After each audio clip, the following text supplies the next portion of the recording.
nuestros ojos. El temor del Señor es limpio y permanece para siempre. Una de las cosas por las cuales le pusimos a la iglesia la verdad que permanece es por el hecho de que una vez que Cristo viene a morar en nosotros, cuando la verdad viene a morar en nuestro corazón, permanece para siempre. Muy bien, vamos a entonar este salmo del verso 7 al verso 10. Les voy a explicar cómo lo vamos a entonar. El verso 7 es la primera estrofa. El coro sería el verso 10. Después el verso 8 es otra estrofa y vamos al coro otra vez al verso 10. Versículo 9 es otra estrofa y terminamos otra vez con el coro en el verso 10. Lo cantamos, algunos ya se lo saben. La ley del Señor es perfecta, que convierte el alma. El testimonio del Señor es fiel, que hace sabio al sencillo. Verso 10. Deseables son más que el oro y más que mucho oro afinado, y dulces más que miel, la que destila del panal. Verso 8. Los mandamientos del Señor son rectos, que alegran el corazón. El precepto del Señor es puro, que alumbra los ojos. Deseables son más que el oro y más que mucho oro afinado, y dulces más que miel, la que destila del panal. 9. El temor del Señor es limpio, que permanece para siempre. Los juicios del Señor son verdad todos justos. Deseables son más que el oro y más que mucho oro afinado, y dulces más que miel, la que destila del panal. Pueden tomar asiento, hermanos. Les recuerdo que el libro de los Salmos originalmente era un himnario que el pueblo israelita utilizaba cuando se congregaba en la Santa Asamblea. Y es por eso que debemos aprovechar la gran riqueza teológica que se nos brinda en los Salmos. Muy bien, vamos a seguir con nuestro estudio de los miércoles. Les voy a pedir por favor que abran sus Biblias en el Evangelio de Juan.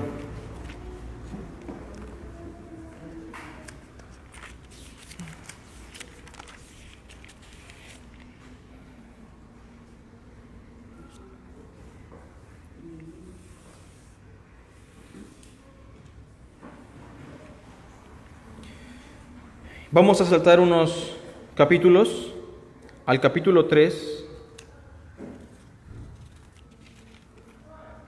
Hoy vamos a hablar sobre el capítulo 3 y posteriormente estaremos regresando al capítulo 1 y capítulo 2.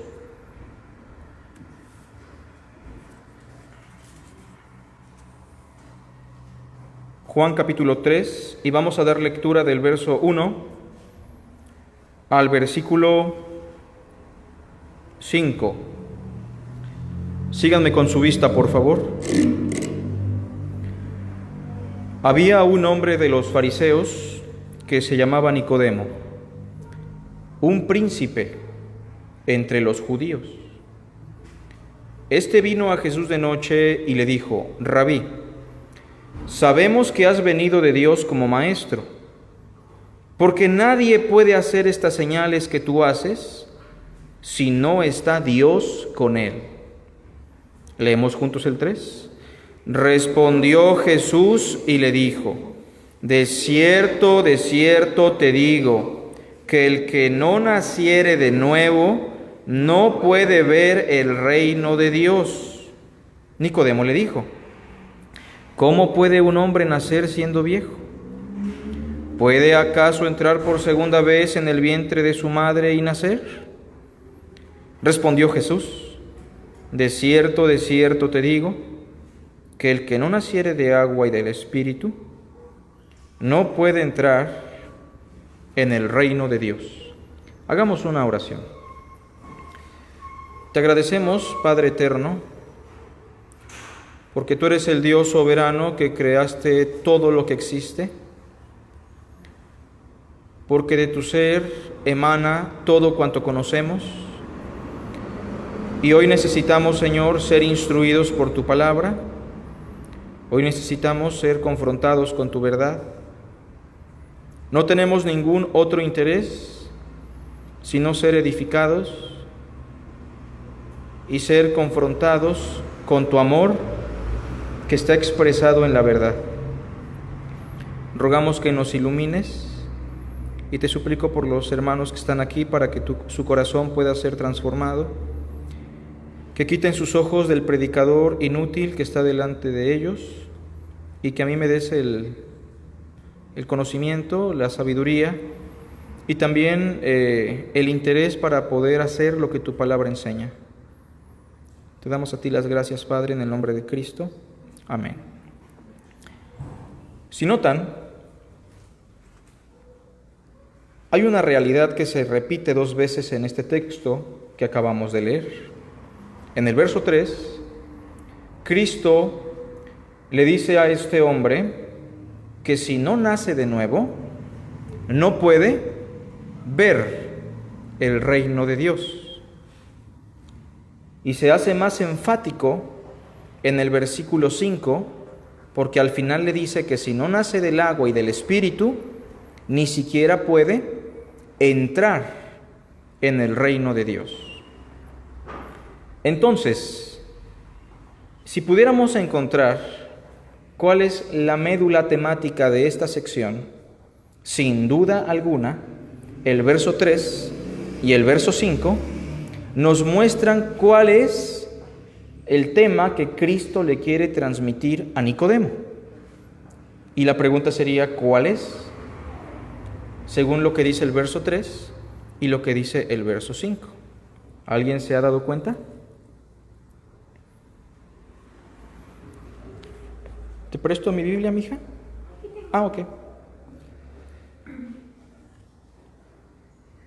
¿Alguien se ha dado cuenta ya cuál es el tema? ¿Cuál es? Según el verso 3 y el verso 5. Ok. Nacer de espíritu, ¿no? De la fe. Ok. ¿Verdad que en apariencia pudiéramos pensar que el asunto es el nuevo nacimiento? Pero fíjense que el nuevo nacimiento no es el tema central. Vean bien el verso otra vez. El nuevo nacimiento es uno de los puntos esenciales a tratar, pero el asunto medular es el acceso al reino de Dios. ¿Se dan cuenta? Claro que el medio para entrar es nacer de nuevo.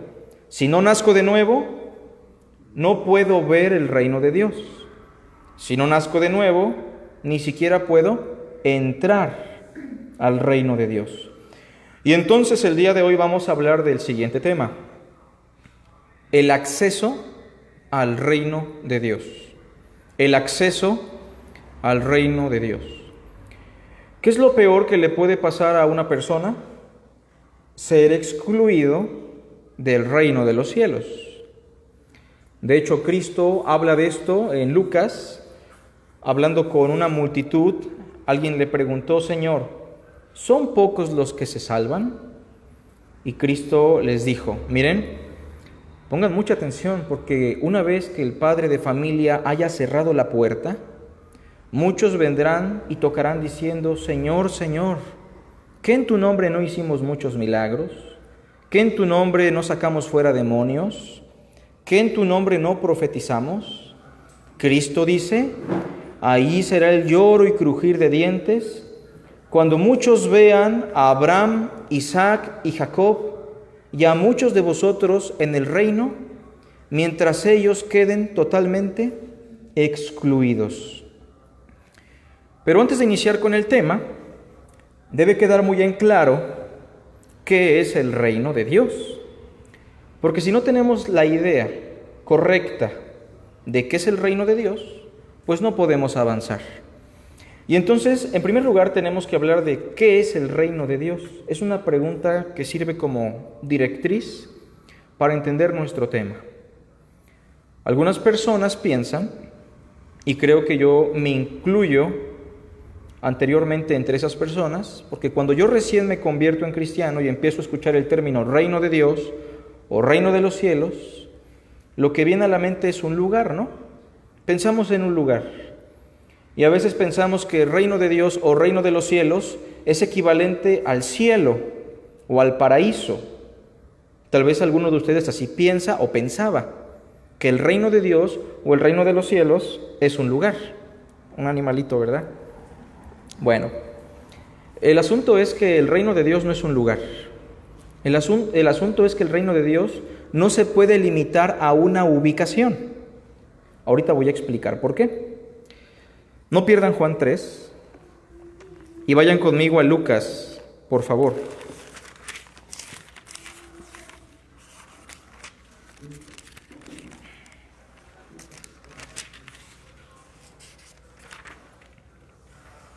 Bueno, les sigo explicando. Busquen Lucas 17 y ahorita les digo el texto. Les explicaba que muchas personas llegan a pensar que el reino de Dios es el cielo, el paraíso, la casa del Padre. Y es un concepto equivocado. Pero también otros llegan a pensar que el reino de Dios es algo que vamos a experimentar en un futuro, cuando Cristo venga por segunda vez.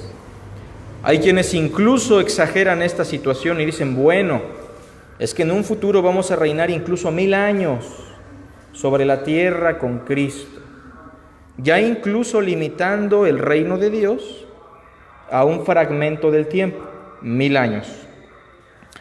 Pero vean por favor, en el capítulo 17 de Lucas, verso 20, que el reino de Dios no es precisamente un lugar y que el reino de Dios tampoco será una realidad futura como tal, porque ya se está experimentando.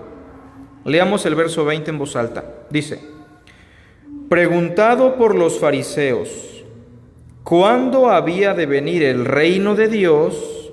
Le respondió y dijo, el reino de Dios no vendrá con advertencia, ni dirán, helo aquí o helo allí, porque he aquí el reino de Dios está entre vosotros. A ver, reflexionemos un poquito sobre esta declaración. ¿Podemos limitar el reino de Dios a una ubicación geográfica? ¿Podemos señalarlo? ¿Podemos decir, ahí está el reino de Dios? Allá arriba está el reino de Dios. A la derecha está el reino de Dios. ¿Podemos señalar el reino de Dios según Cristo? No. No puedes decir, helo aquí o helo allí. El reino de Dios no se limita a una ubicación física. Pero también noten que Cristo explica que el reino de Dios tampoco será precisamente una situación futura nada más. Porque el texto que nos dice, el reino de Dios ya está entre vosotros. Bueno, entonces ya teniendo esto como introducción, entendamos que el reino de Dios no es un lugar y tampoco es algo que aún no ha llegado, porque según Cristo ya llegó. Veamos otro pasaje. Vayamos a Juan, por favor.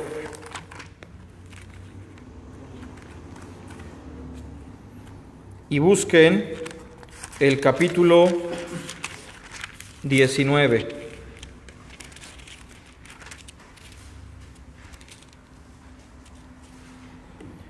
Vamos al 18, por favor. Juan 18.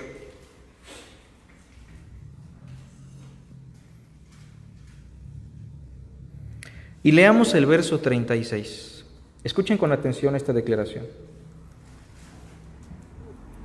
Respondió Jesús, ¿qué dijo? Mi reino no es de este mundo. A ver, hermanos, ¿el reino de Cristo es de este mundo?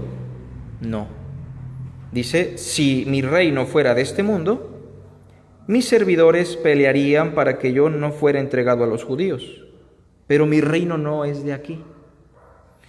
Con esta declaración, Cristo está explicándonos que su reino es de carácter espiritual, que su reino no es precisamente un reino físico y material, porque algunas personas piensan que el reino de Dios lo podemos ver en la prosperidad económica, lo podemos ver en la salud física, lo podemos ver en bendiciones materiales, un carro, una casa, y ciertamente tener salud, un carro, una casa, dinero, son parte de la bendición de Dios.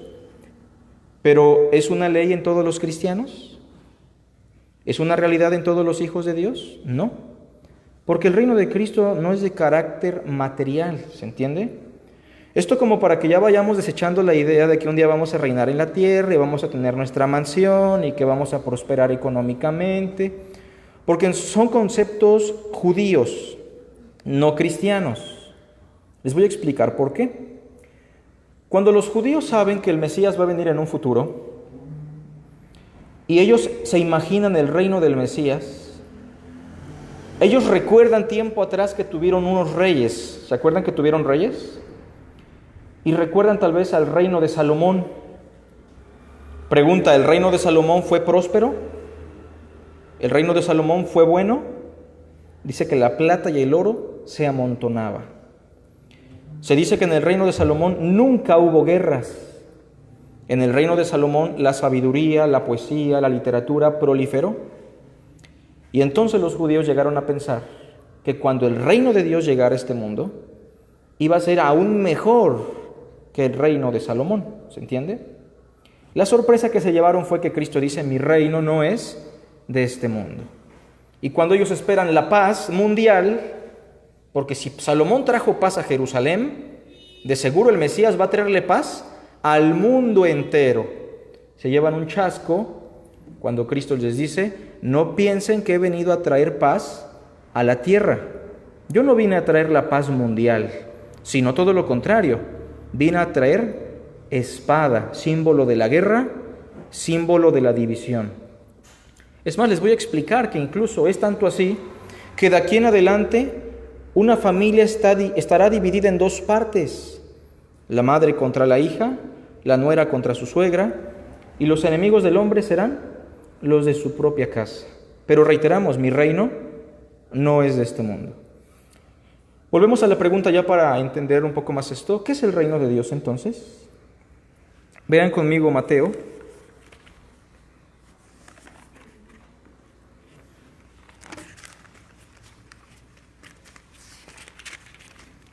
Si algún hermano o hermana le quiere dar lectura a Mateo,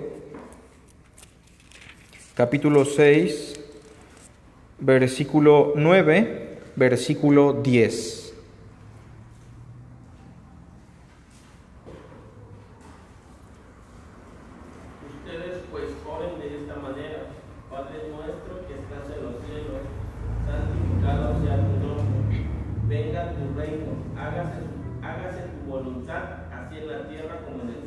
A ver, examinemos un poco este pasaje. Cristo nos enseña cómo orar. Nos da un modelo y nos dice, cuando oren, diríjanse a Dios como su Padre. Padre nuestro que estás en los cielos. Santificado sea tu nombre. Inmediatamente, ¿qué dice? Cuando oren, pidan, ¿para qué? Para que venga su reino. A ver, hermanos, ¿no acabamos de decir que el reino ya es una realidad presente? ¿Lo acabamos de decir, sí o no? ¿Y Cristo qué nos pide que hagamos según el verso 10? que oremos ¿para qué? Para que venga su reino. Pregunta, ¿parece una contradicción? Solo es una pregunta, ¿parece una contradicción? Sí. La pregunta sería, si el reino ya es presente, ¿qué quiso decir Cristo con venga tu reino? Inmediatamente lo explica, vean. Venga tu reino significa pedir que se haga su voluntad aquí en la tierra como se hace en los cielos. ¿Lo notan?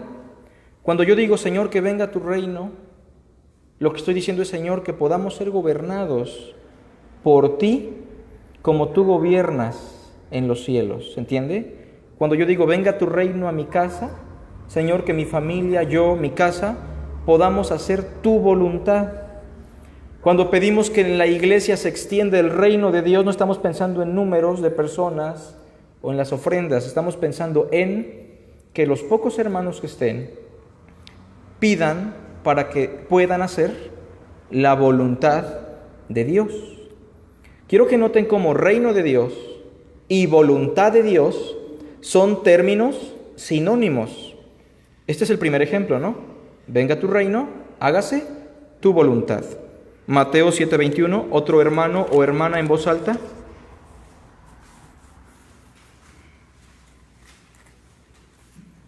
No todo el que me dice Señor, Señor, entrará en el reino de los cielos, sino el que hace la voluntad de mi Padre que está en los cielos. Noten otra vez cómo reino de los cielos está conectado ¿con qué? Con la voluntad.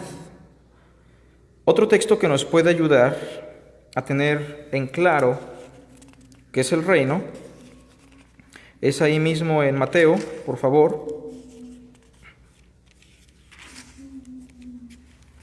Busquen el capítulo 26.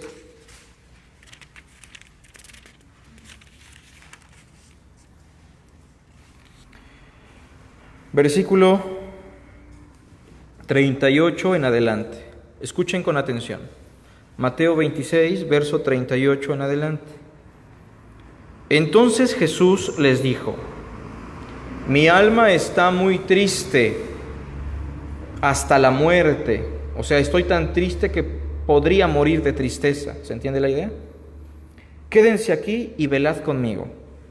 Yendo un poco adelante, se postró sobre su rostro, orando y diciendo: Padre mío, si es posible, pase de mí esta copa, pero no sea como yo quiero, sino como tú.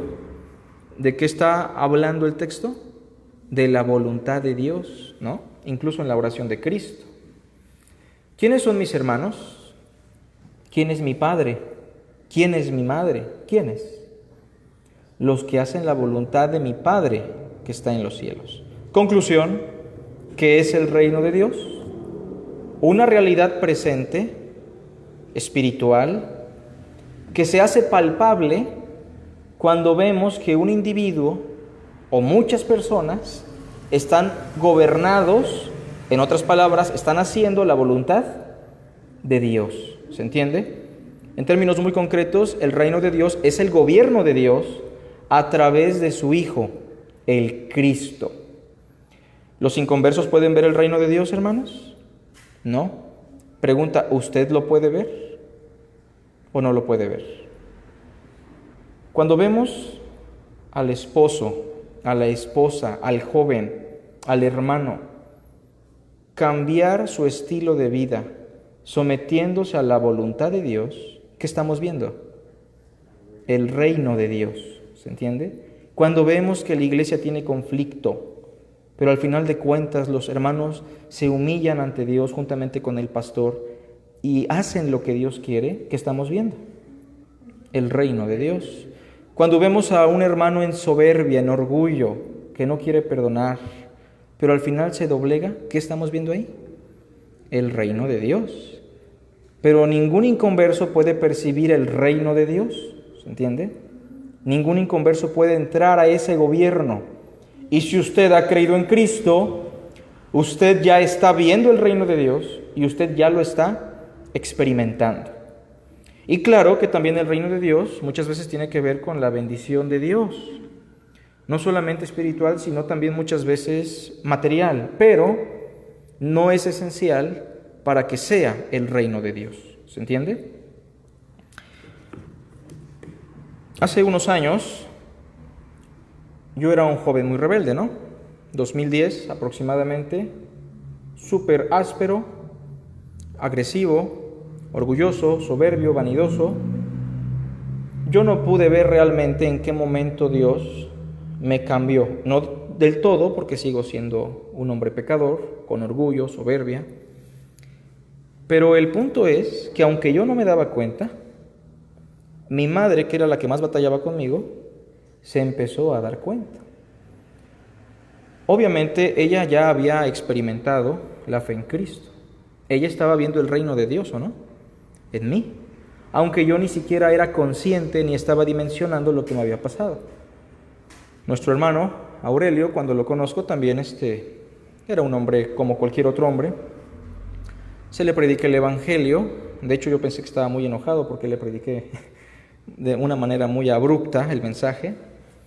Pero con el tiempo empecé yo, sin ser familiar suyo ni vivir con él, empecé a darme cuenta de una transformación. Y el hermano sigue teniendo errores, ¿no?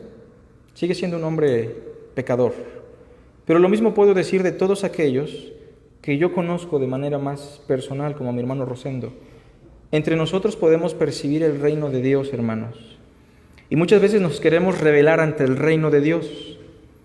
Pero si somos del reino, vamos a someternos al reino. ¿Se entiende la idea? Esa es la evidencia de un hijo de Dios. Cuando una persona no es del reino de Dios, por más que le obligues a que se sujete a Dios, no lo va a hacer. Es como quererle pedir a un perro que haga como gato cuando no es gato. ¿Se entiende? Y no es que hacer la voluntad de Dios nos salve, porque lo que nos salva es la gracia de Cristo por medio de la fe, sin obras. Amén. Pero la evidencia de que ya hemos creído y que somos parte de ese reino es que estamos haciendo la voluntad. ¿Se entiende? Ya como introducción, entonces, tenemos un poquito más claro qué es el reino de Dios. El reino de Dios, entonces, va increciendo. Es como esa semilla de mostaza, ¿no? En tu vida, en mi vida y de manera universal, todos los creyentes cada día están haciendo más y más la voluntad de Dios, hasta que llegue el día de la plenitud, el día de Cristo, cuando la presencia del pecado sea desarraigada de nosotros y hagamos la voluntad de Dios en perfección. ¿Se entiende eso? Es lo que estamos esperando. Ahora sí vamos a iniciar con nuestro tema. Juan capítulo 3, versículo 1. Recuerden que el tema tiene que ver con el acceso al reino. Ya explicamos qué es el reino un poquito. Y solamente como dato, el hombre que más habló del reino fue Cristo Jesús, como para que lo puedan tener en cuenta a la hora de estudiar la Biblia. Juan 3:1. Había un hombre de los fariseos que se llamaba Nicodemo, un principal entre los judíos. Vamos a platicar un poco sobre Nicodemo, mis hermanos.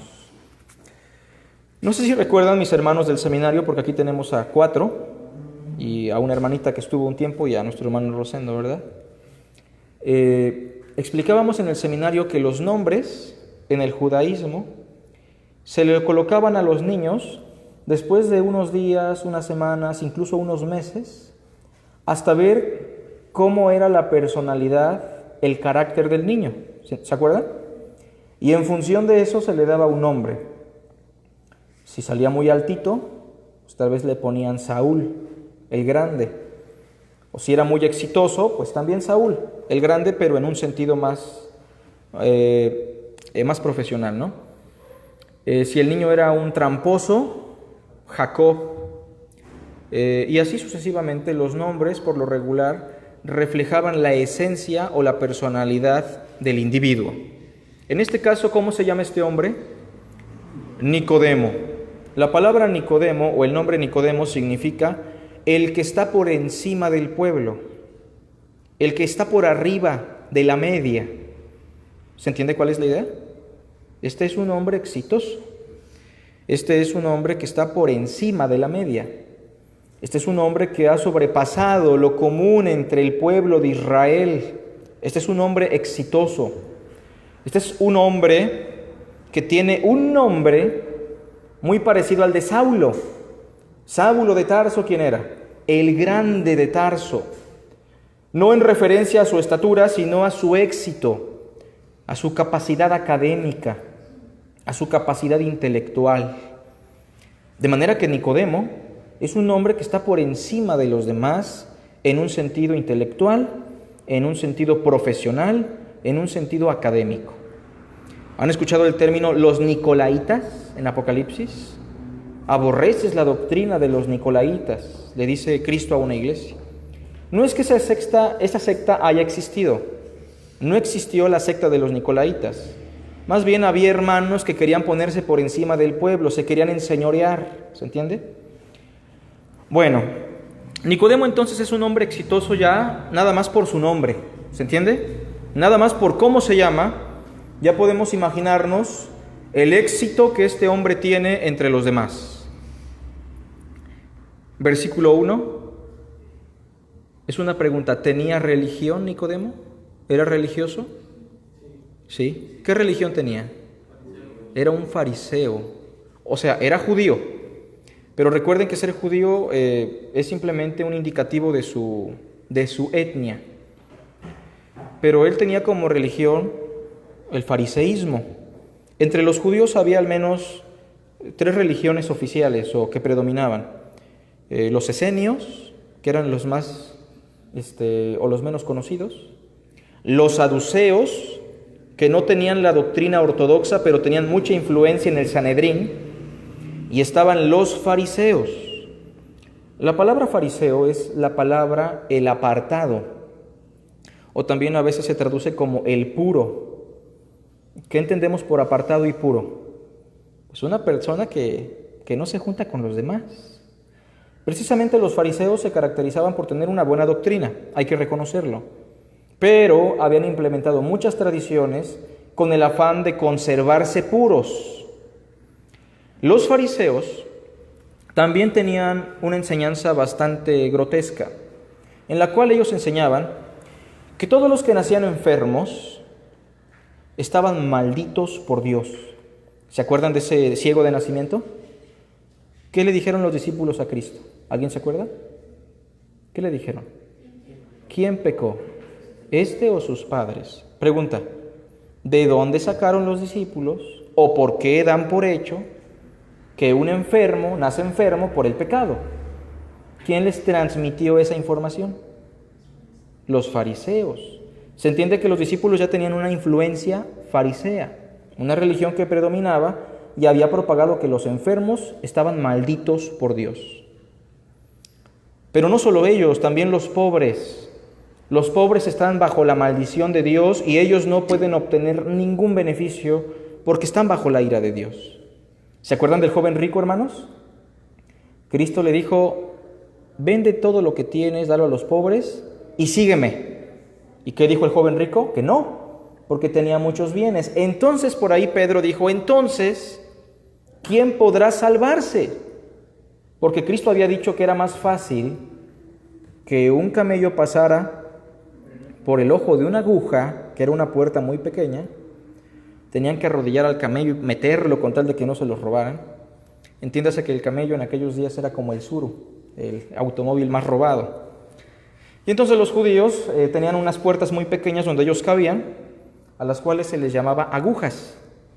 Tenían que arrodillar al camello y empujarlo y meterlo, era una labor de varias horas, ¿no? Con tal de que no se lo robaran.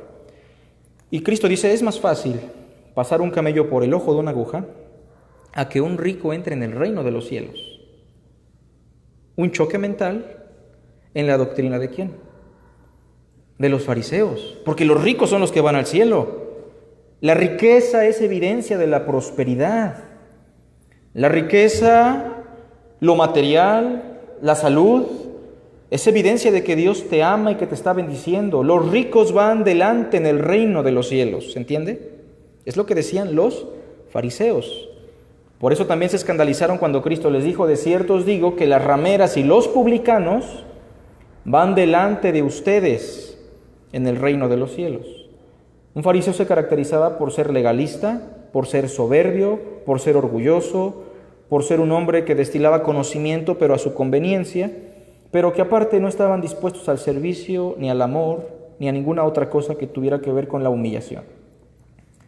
Entonces yo les pregunto, ¿Nicodemo era un hombre religioso? ¿Era un hombre soberbio? ¿Era un hombre legalista? Y de perdido, ¿era un hombre rico? Pues sí, porque para ser fariseo tienes que ser rico, ¿no? Versículo 1, vean que no era cualquier chachalaca, por así decirlo, porque dice el verso que era un príncipe entre los judíos. Se puede traducir mejor así, un príncipe entre los judíos. Aunque los judíos estaban dominados por los romanos, ellos tenían como una cámara de consejo que se llamaba el Sanedrín. ¿Han escuchado ese término, el Sanedrín? Era el concilio de ancianos. No sé si recuerdan que cuando Cristo dijo que si un hermano pecaba y no se arrepentía, que lo tenían que llevar ante el concilio para que el concilio lo condenara. ¿Se acuerdan? Bueno, el concilio era un consejo de ancianos. Exactamente había unos 73, aunque lo redondean y hablaban de los 70 ancianos. Ese concilio de 70 ancianos, llamado el Sanedrín, contenía a los 70 judíos más importantes, más sabios y más poderosos de todo Jerusalén. ¿Se entiende? O sea que Nicodemo es un hombre de entre los 70 más importantes. ¿Entendemos la importancia de quién era este hombre? Es como si hoy al pobre hermano Carlos lo citaran en la noche para platicar con el Papa. ¿Se entiende? Estamos hablando ante un hombre sumamente exitoso, religioso, empoderado, que está hablando con un humilde carpintero que aparentemente es el Mesías. Entonces podemos decir que él tenía una buena posición religiosa, él tenía una buena posición económica, él tenía una buena posición social, ¿no? ¿Podríamos decir que estaba bendito por Dios, Nicodemo? Pues no, porque eso no mide la bendición. Los impíos pueden tener también eso. Y de hecho, ¿quién es el que ofrece dinero, éxito, comida como fuente de bendición? ¿Qué es lo que le ofreció a Jesús? Comida, éxito, gloria, los reinos de este mundo. Lejos de ser la evidencia de la bendición, es evidencia de una influencia altamente satánica. Ahora, no siempre es así. Muchas veces la bendición de Dios sí se expresa con los bienes materiales. ¿Se entiende? Pero noten también, hermanos, el capítulo 3, versículo 10. En voz alta, por favor. Respondió Jesús y le dijo: ¿Eres tú maestro de Israel y no sabes esto? ¿Eres tú maestro de Israel? ¿Qué otra cosa era Nicodemo? Maestro de Israel. ¿Conocía las Escrituras? Bueno, no solo eso, ¿enseñaba las Escrituras? Él no era un maestro de seminario, él era maestro de todo el pueblo, ¿se entiende? Lo cual nos indica una cosa, que estamos ante un hombre sumamente poderoso, humanamente hablando. Estamos ante un hombre que no se va a doblegar tan fácil. Estamos ante un hombre que piensa que ya se ganó el reino, ¿se entiende?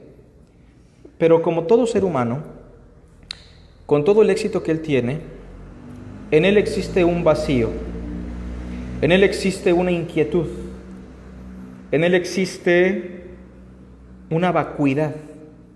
Este hombre no tiene a Dios, es obvio, ¿no? Este hombre no tiene a Cristo. ¿Podríamos decir que este hombre está bajo la ira de Dios? ¿Podríamos decir que este hombre está experimentando la ira de Dios? Claramente sí. Hermano, ¿crees que podamos quitar esto para que se alumbre un poquito la luz? ¿Se podrá? Porque veo que la hermanita no tiene casi luz ahí. Tal vez ayude un poquito. Es que sí está muy oscuro. Porfa, hermano. Bueno, entonces estamos ante un hombre sumamente importante, ¿no? Veamos también el verso 2. Vamos a esperar a que quitemos eso tantito. Cuidado, hermano, no te nos vayas a caer. Para que tengamos más luz. Sí ayuda un poquito, ¿no? Gracias, hermano. Ayúdale, mi amor, ahí tantito con el baño. ¿Sí? El hermano tiene superpoderes. Bueno, gracias, hermano. Que Dios te prospere. Versículo 2, quiero que vean. Este vino a Jesús de noche. ¿Por qué creen ustedes que Nicodemo fue a Cristo de noche? ¿Por qué? Claro, ese es el asunto. O sea, entiéndase que Nicodemo, hermanos, si es un hombre soberbio, exitoso, duro de corazón, pero la pregunta es, ¿Dios ya está trabajando en él o no? Porque vean que Cristo no fue quien lo buscó. O sea, claro que Dios en primera instancia lo está buscando a él, ¿no? Pero vean que humanamente hablando, el que buscó a Cristo fue Nicodemo. O sea, y pasa que aunque él está bajo una manipulación fortísima, aunque el fariseísmo lo tiene sumamente amarrado y no lo quiere dejar ir, Nicodemo ya no puede más porque en su corazón hay una gran necesidad. Y él tendrá que decidir entre la verdad y su religión. ¿Se entiende? Muy bien. Vean que él viene a Jesús de noche y vean cómo se dirige a Cristo. Le dijo: Rabí, sabemos que has venido de Dios como maestro, porque nadie puede hacer estas señales que tú haces si no está Dios con él. ¿Fue grosero con Jesús? ¿Se dirigió a Cristo con palabras ásperas? ¿O se refirió a Cristo con admiración? Primero le dijo Rabí. Hermanos, entre los maestros de Israel existe el Rab, existe el Raboni y existe el Rabí, en esa secuencia. El Rabí es el maestro con una autoridad de tal forma que nadie lo puede contradecir. Si yo soy un Rab, tal vez el hermano Rosendo puede decir: ay, no, Carlitos, creo que ahí te equivocaste. Soy un Rab. Si fuera un Raboni le pensaría un poquito más, pero también me podría discrepar. Pero si yo soy un Rabí, hablo y nadie puede emitir juicio sobre mi enseñanza. ¿Se entiende la idea? O sea, le está diciendo: tú eres un maestro con una gran autoridad. Pero no cualquier maestro, porque le dice: sabemos que has venido de Dios como maestro. Tú eres un maestro que viene de Dios. Tú no eres un hombre común, porque tu enseñanza no viene de ti, viene de Dios. Porque nadie puede hacer estas señales que tú haces si no está Dios con él. ¿Se acuerdan de la conversión del agua en vino? Bueno, lo vamos a ver dentro de 8 días, pero esa señal y las señales que Cristo hizo en la Pascua, en la fiesta de la Pascua, cuando volcó las mesas en el templo, ¿se acuerdan? Fueron vistas por Nicodemo. Y esas señales fueron las que impulsaron a Nicodemo a buscar a Jesús de noche. Ven el capítulo 2, por favor, versículo 23. Estando en Jerusalén, en la fiesta de la Pascua, muchos creyeron en su nombre, viendo que, hermanos, las señales que hacía.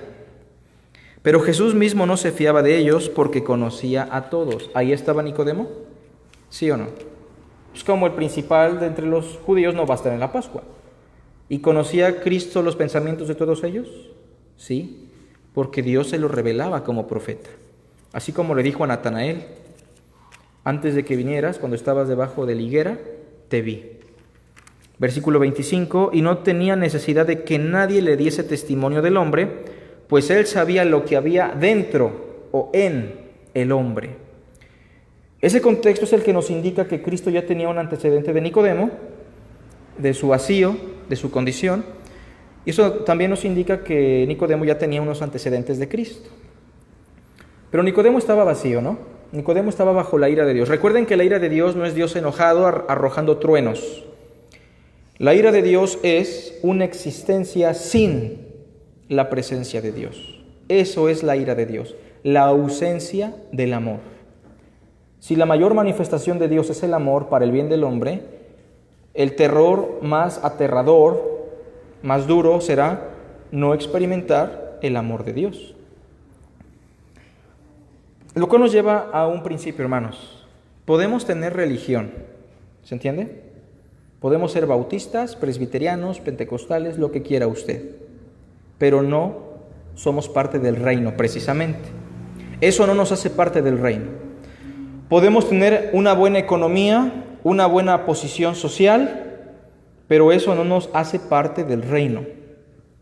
Podemos incluso ser maestros de la palabra de Dios, como Nicodemo, pero eso no nos hace parte del reino. Y podemos hablar bien de Cristo, lo podemos admirar, podemos referirnos a Él como un rabí, como un maestro de Dios, pero eso no nos hace parte del reino de Dios. ¿Hasta aquí está muy claro esto? Versículo 3:3. Respondió Jesús y le dijo: de cierto te digo, que el que no naciere de nuevo no puede ver el reino de Dios. ¿No podrá ver o no puede ver? Porque ya es una realidad presente. Pero tú, Nicodemo, con todo y que eres un religioso, con todo y que eres un hombre rico, empoderado, maestro de Israel y que me admiras, tú no puedes ver el reino de Dios. De nada te ha servido eso. Las rameras, los publicanos, estos 5 pescadores que recogían el trayecto han visto ya el reino de Dios. Y tú, con todo lo que tienes, estás excluido del reino. Si no naces de nuevo, no lo puedes ver, no lo puedes percibir, porque el hombre natural no percibe las cosas que son del Espíritu de Dios, porque para él son locura. ¿Era una locura ver que los seguidores de Dios eran rameras y publicanos, sí o no? ¿Cómo es posible?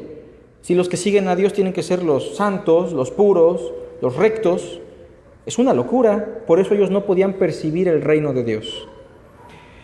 Nicodemo no entiende la situación. Y en el verso 4 Nicodemo le dijo: a ver, ¿cómo puede un hombre nacer siendo viejo? ¿Se refería a eso Cristo? No. ¿Puede acaso entrar por segunda vez en el vientre de su madre y nacer? Obviamente Nicodemo está pensando en cuestiones terrenales, mientras Cristo, a través de un lenguaje figurado, le está hablando de cosas celestiales o espirituales, ¿no? Como dice el versículo 12: si os he dicho cosas terrenales y no creéis, ¿cómo creeréis si os dijere las celestiales? Versículo 5, hermanos. Responde Cristo siendo más enfático y le dice: mira, el que no naciere ¿de qué? De agua y del Espíritu no puede entrar en el reino de Dios. El agua y el Espíritu. Y aquí entonces tenemos que preguntarnos, ¿cómo una persona nace de nuevo? ¿Qué necesita? Dice que hay 2 elementos, ¿no? ¿Cuáles son? El agua y el Espíritu. Cuando una persona se bautiza, hermanos, ¿nace de nuevo? ¿Sí? ¿Seguros? No. Pues no. Y ahorita vamos a explicar por qué. ¿Tiene algún poder el agua? No. Es como una representación de lo que hacían anteriormente, ¿no? Pero no tiene la salvación tal cual, ¿no? Claro, primero lleguemos al punto de que el agua no tiene ningún poder espiritual. ¿Puede limpiar mis pecados? ¿Puede lavarme? No. ¿Puede hacerme nacer? No. No puede hacer nada de eso. Entonces tenemos que considerar si Cristo está usando el agua como un elemento físico o como un símbolo de una realidad más trascendental. Primero quiero decir que hay muchos hombres como Simón el Mago que se bautizaron. ¿Se acuerdan de Simón el Mago? ¿Fue salvo Simón el Mago? ¿Nació de nuevo? No. Seguía siendo un inconverso. Pedro le dice: y él, y en prisión de oscuridad veo que estás. Entonces es importante esto que estamos estudiando, hermanos, porque si alguien de ustedes, alguien aquí en este cuarto, no sabe cómo nacer de nuevo, pues puede estar en la misma condición que Nicodemo, ¿se entiende? Y si muere, con todo y que tenga una religión y diga: yo fui bautista y fui a la iglesia del hermano Carlos y al seminario, pues está excluido del reino, ¿se entiende? Tengamos en cuenta que el nuevo nacimiento no se da por el bautismo. El bautismo simplemente es un símbolo de algo que ya pasó. El bautismo solamente es un testimonio de algo que ya experimenté. Agua y el Espíritu Santo. A ver, Cristo está hablando con un hombre que conoce las Escrituras, ¿no? Con un hombre que está asociado con los elementos judíos también. Cristo está usando elementos propios del Antiguo Testamento. Veamos, por favor, no pierdan Juan y vayan conmigo a Ezequiel.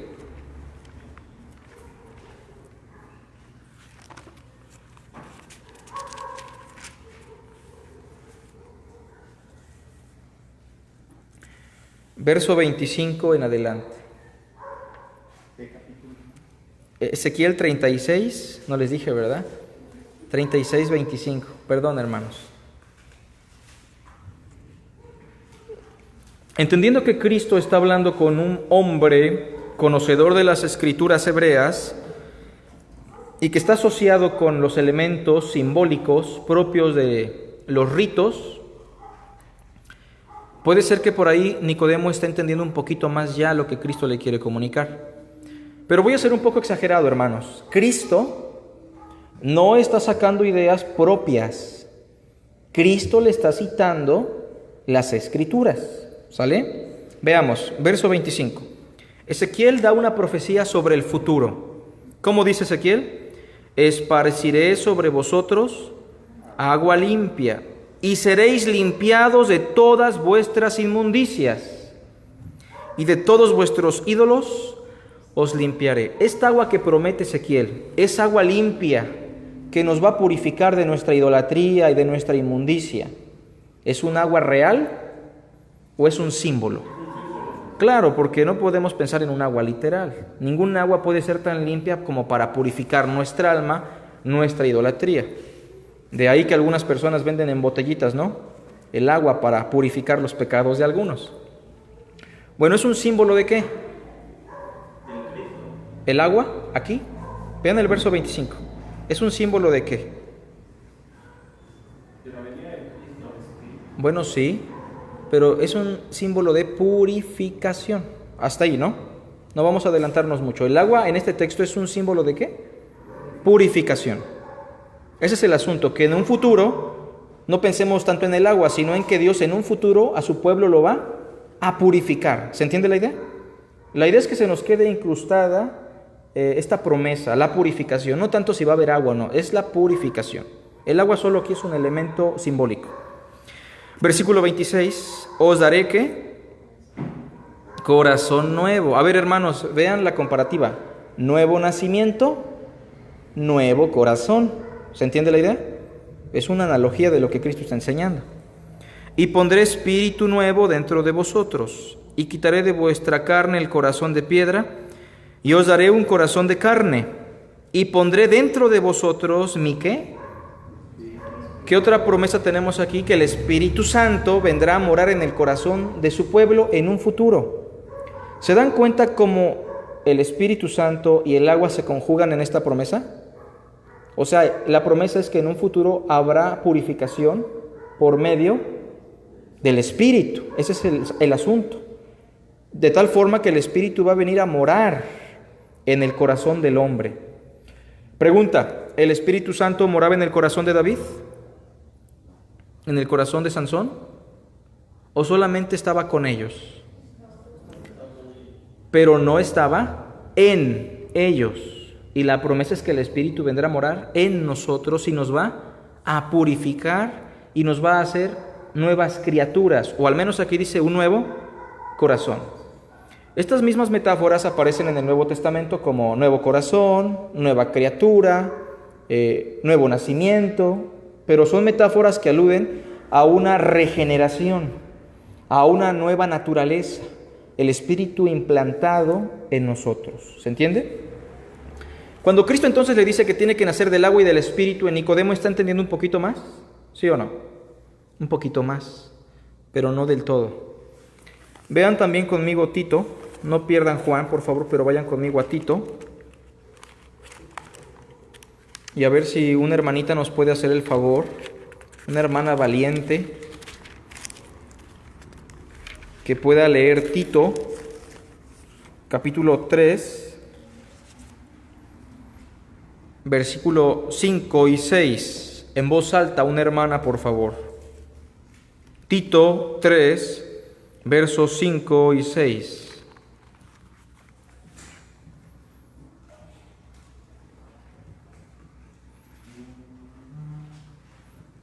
Dije hermana valiente, ¿verdad? 3, 5 y 6.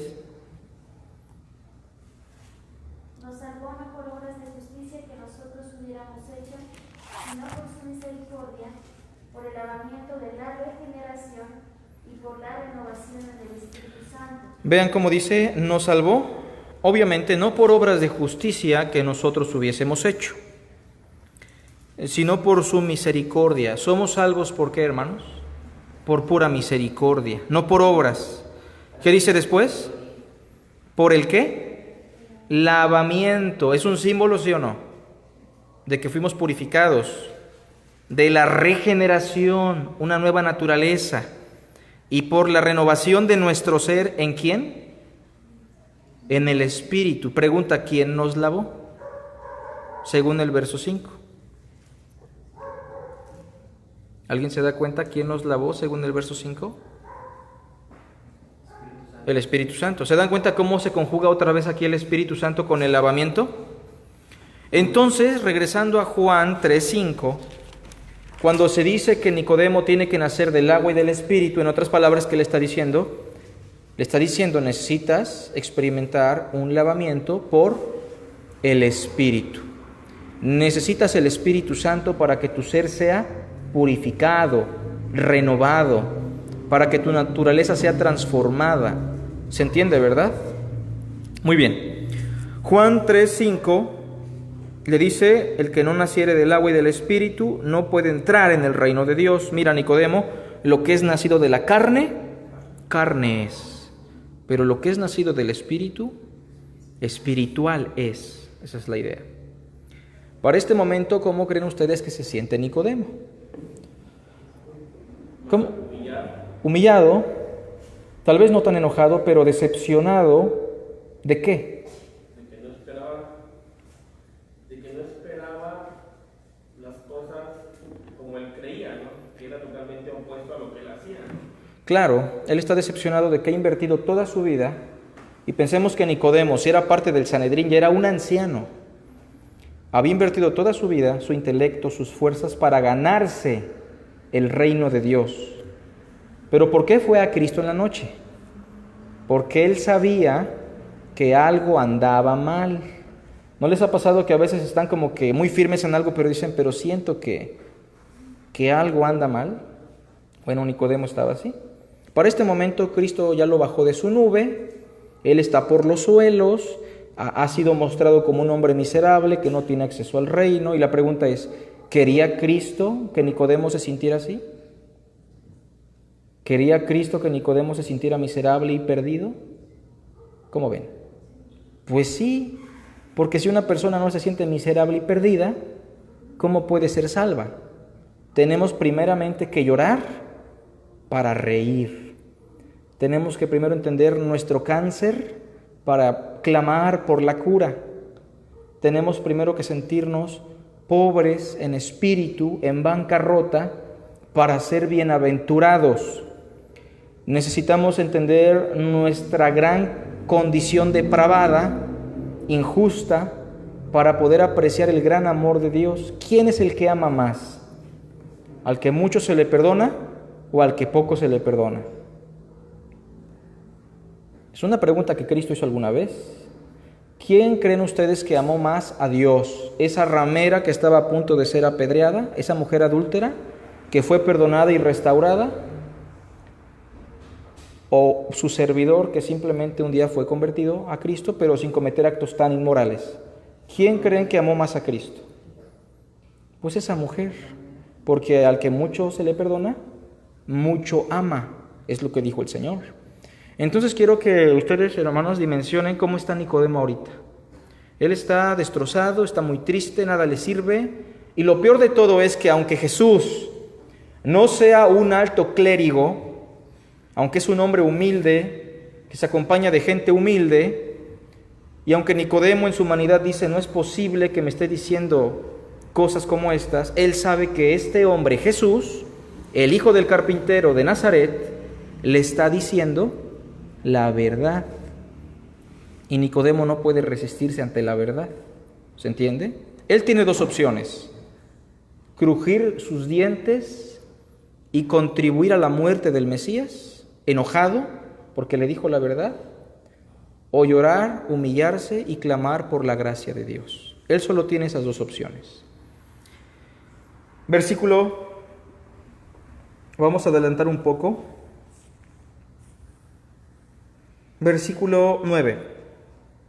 Nicodemo hace una pregunta. Respondió Nicodemo y le dijo, ¿qué le dijo? ¿Puede hacerse esto? ¿Cómo puede hacerse esto? ¿En referencia a qué? ¿Cómo puedo nacer de nuevo? Ese es el punto de quiebre, ¿se entiende? Para Nicodemo este es el punto de quiebre porque ya está diciendo, no sé, estoy perdido. Por favor, explícame cómo puedo nacer de nuevo. Y entonces llegamos al punto crucial, porque la respuesta de Cristo, y estamos saltando algunos textos, sintetizando la reflexión, la respuesta de Cristo está en el versículo 14. Mira, Nicodemo, vamos a leer desde el 13, por favor. Nicodemo, nadie subió al cielo, sino el que descendió del cielo. ¿Quién? El Hijo del Hombre. Con esto le está diciendo, hay un solo mediador, hay un solo personaje que ha traspasado los cielos y ha llegado a la humanidad. Ese es el Hijo del Hombre. Hijo del Hombre es un título para el Mesías. Nicodemo lo sabe porque Daniel lo explica. Y le está diciendo, solo hay un mediador que te puede conectar con Dios a los cielos. Y ese es el Hijo del Hombre, que soy yo. Verso 14. Ahora le voy a recordar a Nicodemo, dijo el Señor, pensándolo así, la ley de Moisés. Y como Moisés levantó la serpiente en el desierto, ¿te acuerdas, Nicodemo? Así es necesario que el Hijo del Hombre sea levantado, en referencia a la crucifixión. ¿Le está predicando de la cruz?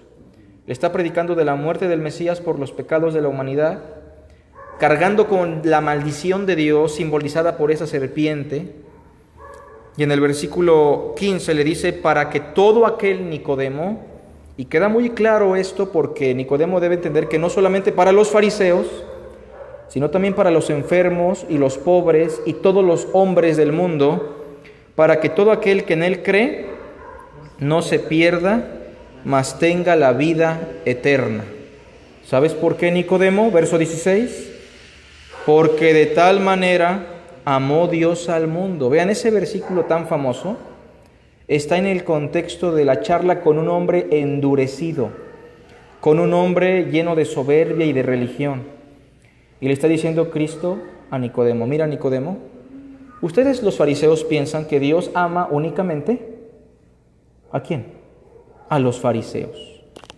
Pero déjame decirte que todo esto que yo voy a experimentar en la cruz es porque Dios amó a todo el mundo, a todos los hombres, puesto que todos los hombres son la imagen y semejanza de Dios.